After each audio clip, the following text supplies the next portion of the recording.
我看完他们的相关的一些作品也好，纪录片啊、介绍也好，我又联想到了另外一个现世很有名的一个艺术家，就是蔡国强。其实你发现他的作品也在某种程度上具有这样的特点，虽然它并不是被称为大地艺术，比方说像他在户外释放烟花这些艺术项目，它也是跟大众贴得很近，而且那个转瞬即逝的感受是更强烈的。你真正拥有的东西就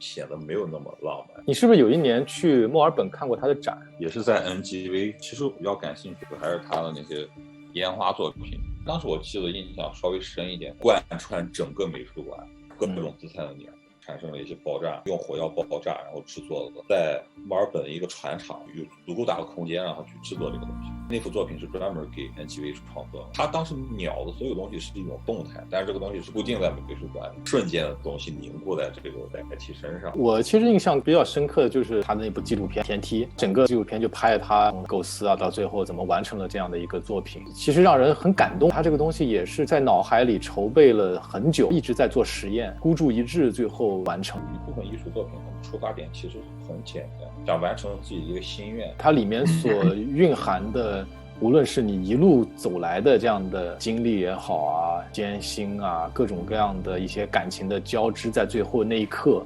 烟火点燃的那一刻，整个释放。烟花就是从它点燃的那一刻起，就注定了它是要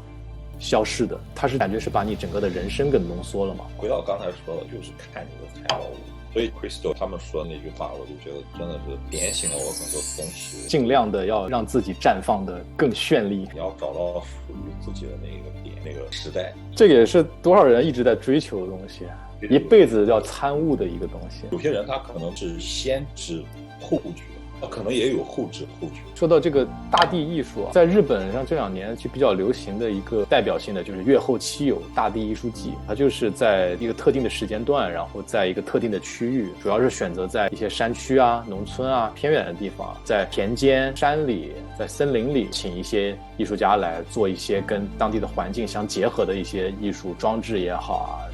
这些户外的艺术作品也好，是这样的一个艺术节的形式。这个我没去过，但是我们有一年是有幸去濑户内海3年展，你可以先到高松市，以高松市为轴心，到各个小岛去参观他们的在展期的一些小的展览，整个的规划各方面让你体验的非常丰富。因为像这些小岛平常基本上荒废了，他们就是引入了一些这样的艺术的机制以后，可能就恢复这样岛的生机。像这2年中国也在做一些借鉴，就中国的一些乡村改造，他们在不断借鉴这样的一种形式，去让整个乡村恢复生机。所以这个可能就是我觉得大地艺术带来的一些可能性吧。原先其实我们都会觉得艺术品嘛，你只能到美术馆架上作品也好，或者装置作品、雕塑啊，当艺术跟自然相结合的时候，可能它是更让艺术能贴近大众的一种方式。我是始终觉得它这个东西你没法去定义它叫什么大地艺术或环境艺术，就好像艺术就是艺术，或者艺术家就是艺术家，没有什么装置艺术家还是什么绘画艺术家，甚至说女性艺术家。现在这个历史阶段就统称为是当代艺术，因为这种概念容易混。你比如说你叫大地艺术，那我们也知道有一种叫公共艺术。我们不去解释它这个名词，有很多专业的人士，包括你的这个艺术圈层里面，他们给它下了一个定义嘛。但只是说我们的理解来看的话，大地艺术和公共艺术它们是有互相重叠的部分，还有各自不同的特点。